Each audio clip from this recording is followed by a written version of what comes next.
अपनी जनता के लिए, किसानों के लिए उस क्षेत्र में 1956 में बड़ा अकाल पड़ा और उस अकाल में वहां लोग भूखे मरने लग गए, तो अपनी जनता के लिए अपने खजाना को लुटा दिया और एक साहूकार के पास कसडोल में जा करके उन्हें निवेदन किया तो वो नहीं दिया, तो उसका पूरा गोदाम लूट करके किसानों को, प्रजा को बांट दिया था। साथियों, उस वीर नारायण सिंह को भी ये सरकार ठीक से याद नहीं कर पा रही है। छत्तीसगढ़ में जो देश, हमारे छत्तीसगढ़ के प्रथम स्वतंत्रता संग्राम सेनानी रहे हैं, उसको भी सरकार याद नहीं कर रहा है। बताइए, झारखंड में बिरसा मुंडा जी का को याद कर रहा है, पूरा देश याद कर रहा है। उसी तरह की लड़ाई तो भाई वीर नारायण सिंह ने भी लड़ा। तो साथियों, हम सब लोगों को अपने महापुरुषों को भी याद करना पड़ेगा। कल हमारा कार्यक्रम है जनकपुर में वीर नारायण सिंह जी का, आज भी आप लोगों को करना था उसे याद। पिछले साल हम लोग यहीं इसी मंच में किए थे ना भाई। तो साथियों, हमें अपने महापुरुषों को भी याद करना पड़ेगा। दादा मरकाम जी के आंदोलन, जिसके बदौलत आप लोगों को जल जंगल जमीन का हक और अधिकार मिला है। आने वाले समय में हम लोग तो चाहते हैं, ये पूरा क्षेत्र कोयला खदान है, इधर चिरमिरी से लगा हुआ अगल बगल में, पूरा उधर सोनाथ वाला एरिया में पूरा कोयला खदान है, पूरा सरगुजा संभाज कोल ब्लॉक है। तो निश्चित तौर पर अब यहाँ बाहरी लोगों को बसाया जा रहा है, बाहरी लोगों को कंपनी का हक अधिकार दिया जा रहा है, जंगल को सौंप दिया जा रहा है। अदानी को 1 रुपया के भाव में हजारों एकड़ जमीन दे दिया गया, जंगल सौंप दिया गया।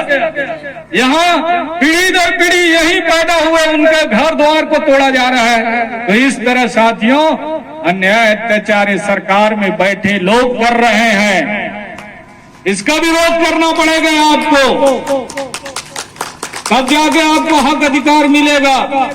अब अदानी कहां परसा केते में खदान खोला है और इधर ठग गांव के आसपास के 5-6 गांव में किसानों के जो काबिज वाला जमीन है उस पर वृक्षारोपण करने का काम कर रहे हैं। तो गलत है कि नहीं है? तो इसका विरोध आप लोगों को करना पड़ेगा। तमाम जो खेती और मजदूर किसान हैं, उन सबको संगठित होना पड़ेगा और संगठित होकर के गोंडवाना गणतंत्र पार्टी के साथ चलना पड़ेगा, कदम से कदम मिला करके, तब जाकर के आपको हक अधिकार मिलेगा। साथियों, आने वाले समय में हम लोगों को गांव-गांव में एक अभियान चला करके, किनको जमीन का पट्टा मिला है, किनको नहीं मिला है, इसका पार्टी के पदाधिकारी सर्वे कराएं और कैंप लगा करके ये शासन सत्ता में बैठे प्रशासन के लोगों तक उसका सूची भेजवाएं और सूची भेजवा के आंदोलन करके उनको हक और अधिकार दिलाने का काम गोंडवाना गणतंत्र पार्टी के पदाधिकारी को करना पड़ेगा। तो साथियों, चूंकि अभी रैली का भी कार्यक्रम है, इसलिए ज्यादा कुछ ना कहते हुए मैं प्रशासन से आगाह कर देना चाहता हूं कि हमारे राष्ट्रीय महामंत्री जी ने कहा है कि 15 दिन के दिवस के अंदर अगर जो हम लोग ज्ञापन में अपने स्थानीय मुद्दा को जो लिए हैं उन पर अगर निराकरण नहीं हुआ तो बड़ी आंदोलन किया जाएगा, जिसके जिम्मेदार प्रशासन की होगी। और साथियों, आप लोगों को कह देना चाहता हूं, अगर आप क्षेत्र में 5वीं अनुसूची क्षेत्र है, ये पूरा एमसीबी जिला, कोरिया जिला, पूरा सरगुजा संभाग, इसके बदौलत आप पंच बन पा रहे हैं, तो पेशा कानून के बदौलत 5वीं अनुसूची क्षेत्र में 24 दिसंबर 1996 को पेशा कानून लागू हुआ, जिसके लिए आपको गांव का पूरा पंच से सरपंच, जनपद, जिला पंचायत आरक्षित हुआ और आप जनप्रतिनिधि बन करके चुनाव जीत के जा रहे हैं। इसलिए आप लोगों से मेरा निवेदन है कि आपके अपने हक और अधिकार के लिए पेशा कानून दिवस मनाने के लिए हम लोगों ने जिला मुख्यालय मनेंद्रगढ़ में कार्यक्रम 24 दिसंबर को रखा गया है।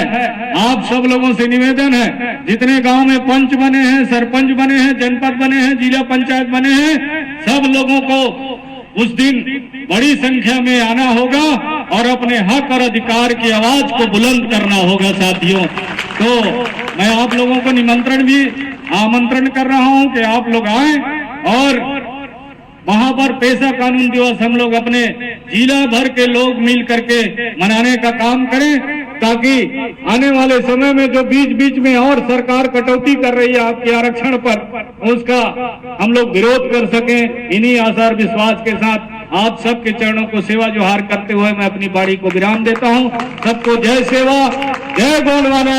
राज करेगा गोंडवाना, राज करेगा गोंडवाना।